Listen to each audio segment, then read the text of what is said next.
Good evening, and welcome to another episode of Dishing Out. Before we begin our episode, an urgent news break. Norman Rockwell is dead.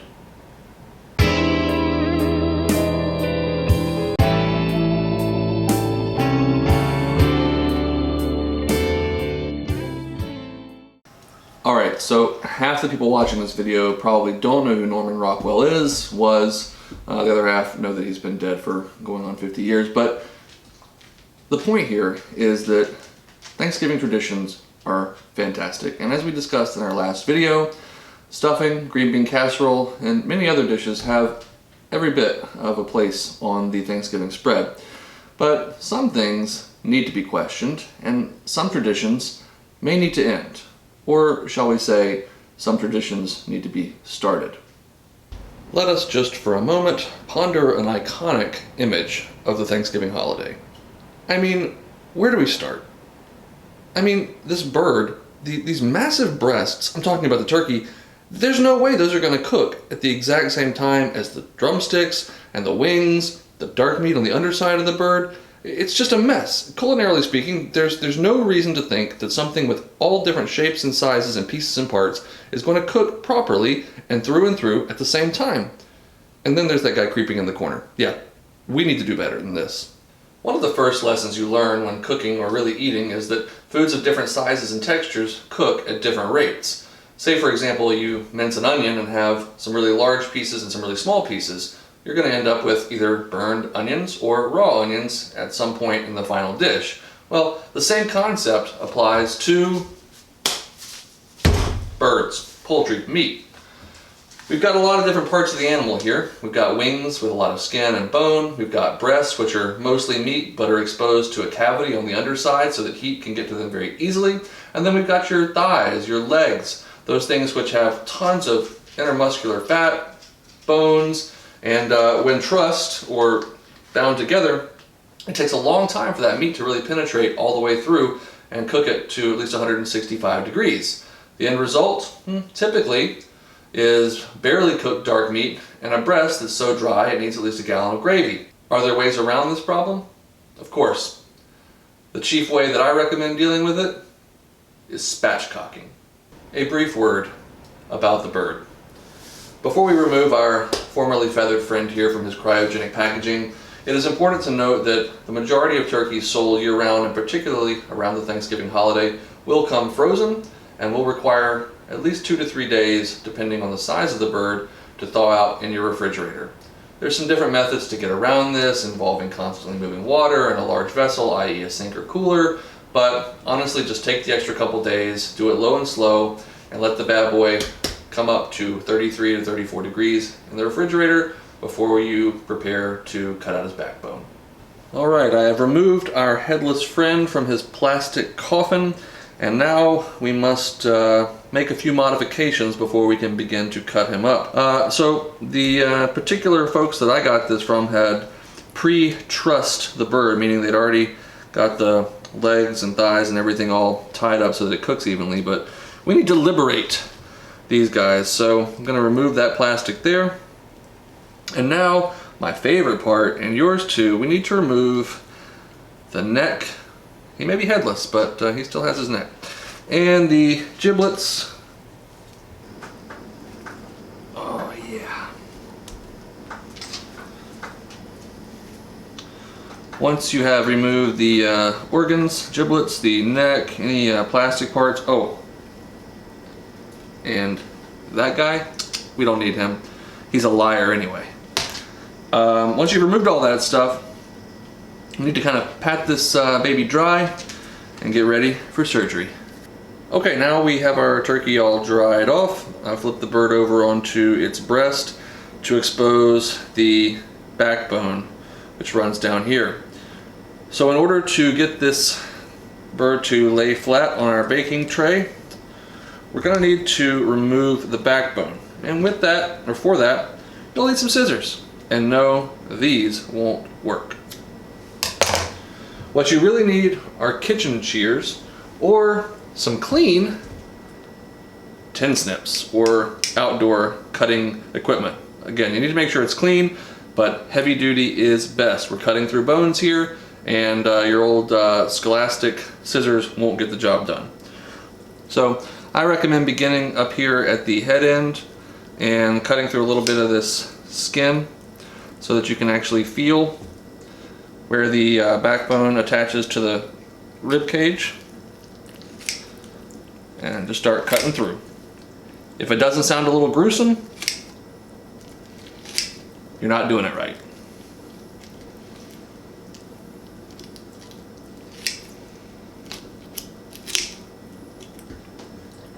Once you get through one side, just turn it around and carry on.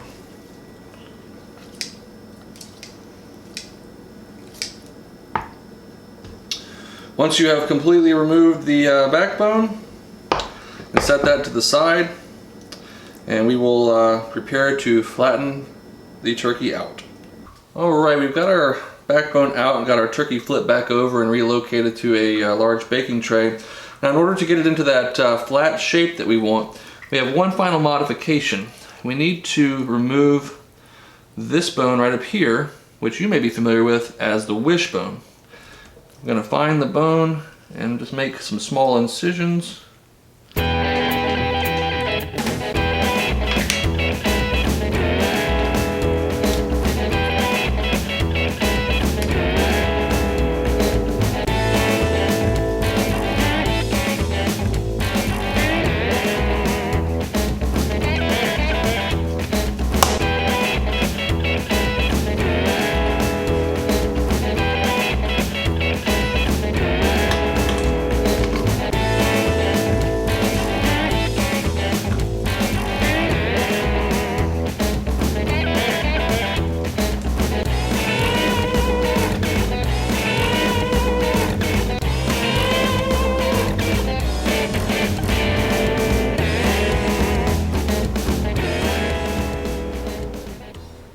There are three huge benefits to spatchcocking a turkey, and you can do this with a chicken or any other kind of bird as well. But first and foremost, it's going to allow everything to cook through much more evenly. The legs, the thighs, the breasts, the wings, which we tucked underneath the back of the breast, they're all of a similar size and shape now, and they're all also equally exposed to the heat and the air. There's no longer a large cavity in the middle where air can cook the bottom of the breast or the underside of the breast through a lot more quickly than the thighs. Secondly, because it's all in an even shape, we can blast this bad boy when we put it in the oven. We'll be cooking ours at 450 degrees, so no more needing to wait 3.5, 4 hours to cook a 15 or 20 pound turkey on Thanksgiving. This guy is going to come out of the oven in about 90 minutes or so. The third thing is that it is going to allow us to evenly season the bird. We'll be doing a blackening rub on our turkey today because why? New traditions are ready to be made. But even if you just want a traditional seasoning, say salt, pepper, maybe some garlic powder and paprika, I still highly recommend dry brining. Now, we discussed this technique in our wings video, the very first episode, and it has an excellent use here as well. I have about 5 parts baking soda to 1 part kosher salt, and I'm going to sprinkle this all over the turkey's skin. It's going to do 2 different things. It will help to season the meat. Obviously, we've got salt going on here, but the baking powder is also going to help get the skin dry and crispy when it goes into the oven at that high temperature. So unless you really enjoy flabby, stringy, loose turkey skin, I recommend doing this. Once we get it all coated in the salt and baking powder mixture, I'm going to park it in my refrigerator for several hours. Best practice would be to do it the night before and leave it in the fridge overnight. Once you start getting a good crust on there, just use your hands and rub it in.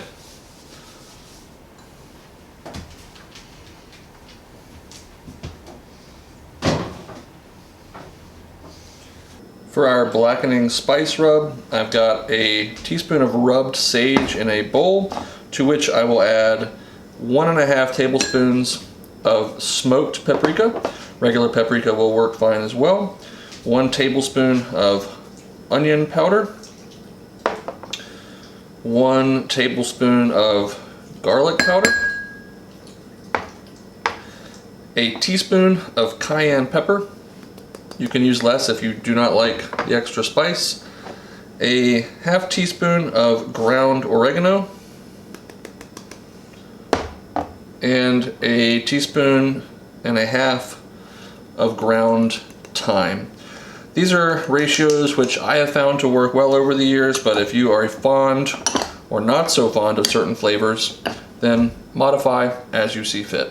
To go along with our turkey, we will be making 2 accoutrements, neither of which will be gravy. Now, heretical though that may seem, I'm trying to prove a point here that good turkey does not require gravy.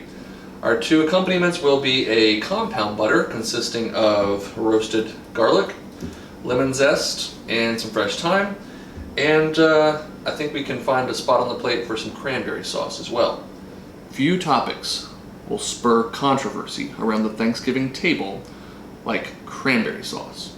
Okay, maybe politics and religion are maybe a couple notches above, but at least in the culinary world, the hot debate rages whether cranberry sauce has a place on the plate, and if so, whether it should be homemade or it should come out of a can. I actually know people who say they prefer the ridges on the canned tube of cranberry jelly over homemade. Now, I love these people and I'm not here to judge them, but I prefer to make my own, most importantly because it allows for the addition of other flavors. And today, with our blackened turkey, I think a chipotle cranberry sauce would be just right. A basic cranberry sauce really only needs 3 ingredients: cranberries, water, and sugar. But most recipes call for an addition of citrus, typically orange. So for our recipe, we're going to split the difference and just use orange juice, along with some honey for the sweetness component, and a little splash of water as well so that the orange flavor isn't overwhelming. In a sauce pot over medium heat, we're going to empty 12 ounces of fresh cranberries. Add in 1/3 cup of water.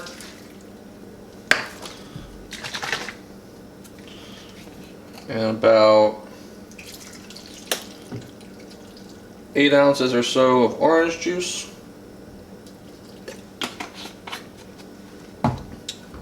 And finally, a couple tablespoons of honey.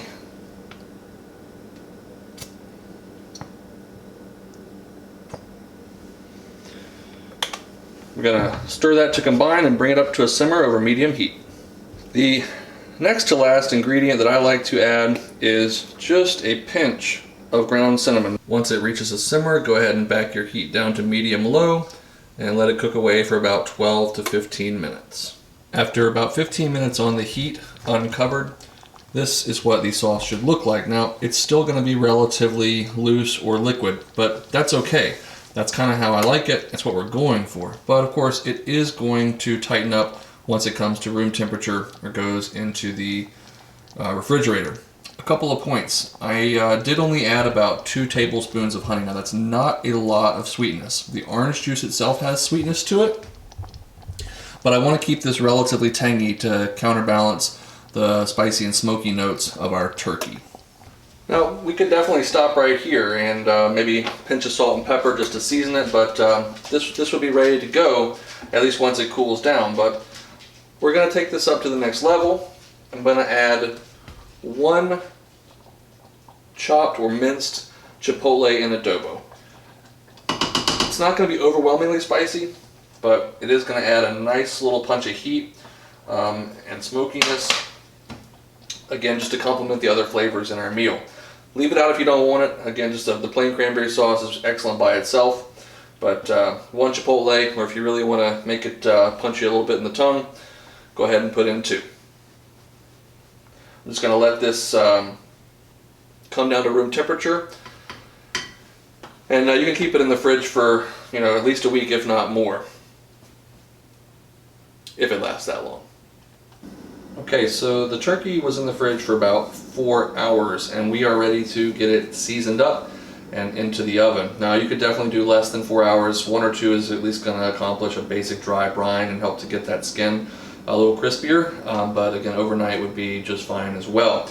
There's plenty of fat underneath this skin to get it brown and crispy, but we are going to add a little bit of extra olive oil to the top just to help our blackening seasoning stick. Bear in mind, there is no salt in our blackening seasoning, and that is intentional. We've already seasoned the bird with our dry brine, so it doesn't need any more salt, it just needs some flavor added. While you're brushing on this oil, you also want to make sure there's no pockets of baking powder or anything like that that are stuck in any of these little nooks and crannies. Alright, once it's all oiled up, we're going to sprinkle on our seasoning. It doesn't have to be perfect. We're going to get in there with our hands here in just a second. We're just trying to get a even coating on there.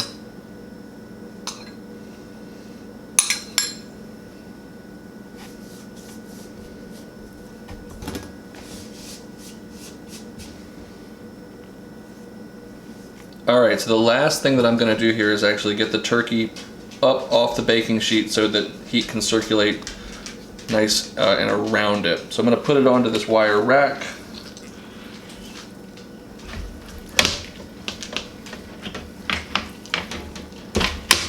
And back onto the tray.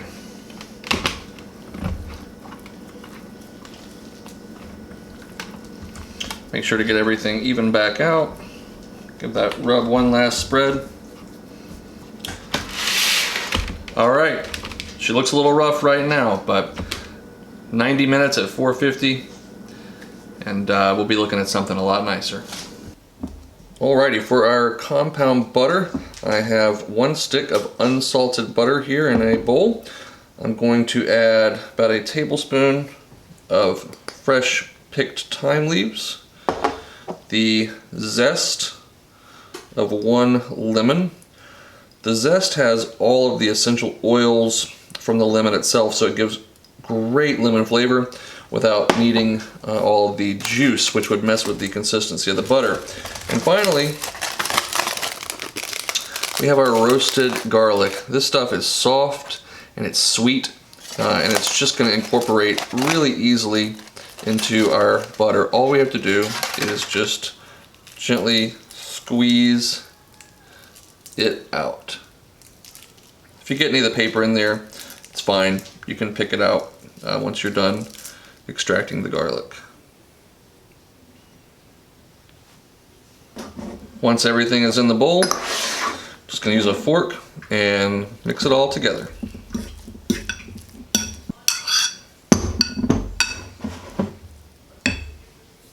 Now, you could certainly just cover the butter up in the bowl and pop it in the fridge, or even leave it out on the counter while we're waiting on our turkey to finish cooking. But if you want to get it into a little bit more of a typical butter shape, you're just going to put it on a piece of plastic wrap and kind of form it into a little bit of a ball, and then fold the plastic wrap over so that it is completely wrapped around the butter. And now just spin it around.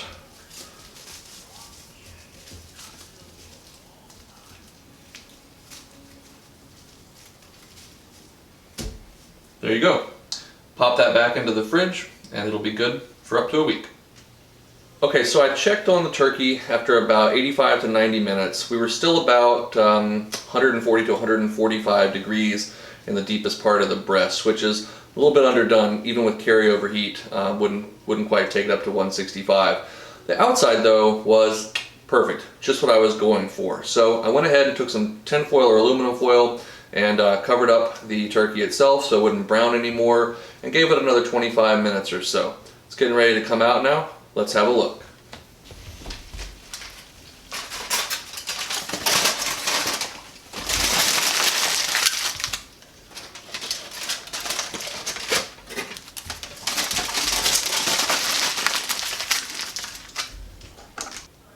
Alright, we're hitting right at 163 degrees there in the middle of the breast.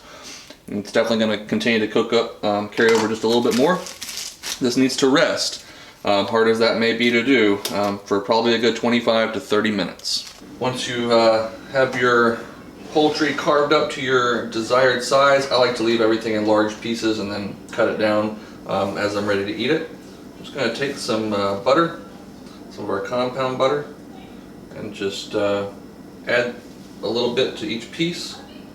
And lastly, just for freshness and brightness, I like to give just a tiny squeeze of lemon juice right down over the top. I'd say we're about ready to eat. Traditions are not inherently a bad thing, but every one of them got their start at some point, right? So perhaps this is the year that a different turkey recipe finds its way onto your Thanksgiving table. As for me, it will be finding its way onto my table for dinner tonight. But I don't want to be rude to my company, so I'm just going to have a small little sample of it right now.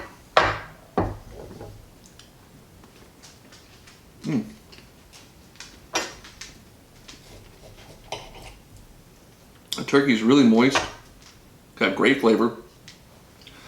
The cranberry sauce has a really nice tartness, but you can definitely get that smoky spice from the chipotle.